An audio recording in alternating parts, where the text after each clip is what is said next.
Hello everyone. Today we will learn about conjunctions. What are conjunctions?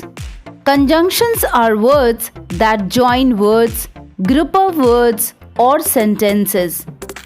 Let's see some examples.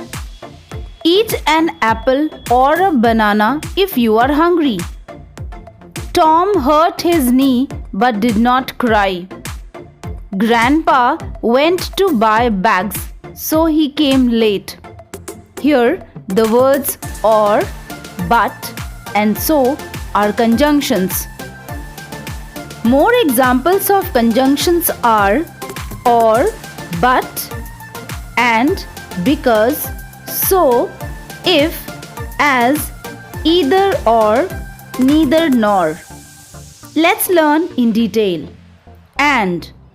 It is used to connect words or parts of sentences that are to be taken jointly. For example, Rohan and Naman are my cousins. Or, it shows a choice. For example, I will borrow a pencil from Isha or Seema. But, it is used to show the difference between what is said in two parts of a sentence. For example, I knocked many times but no one opened the door.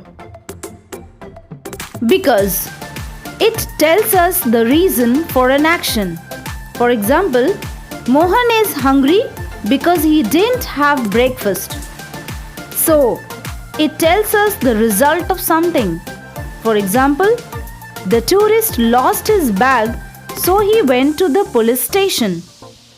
As it can be used to tell us the reason for an action.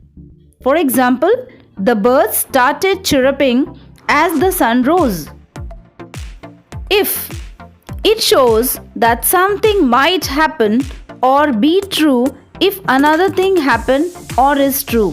For example, Grandma will take you with her if you finish your homework. Either or.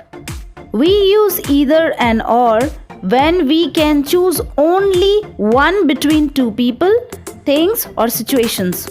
For example, I think she is either Japanese or Korean.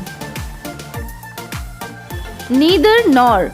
We use neither and nor to show that the options in a situation are negative. For example, the baby can neither walk nor talk. Some more conjunctions are when, while, unless, and although. Thank you for watching and have a good day.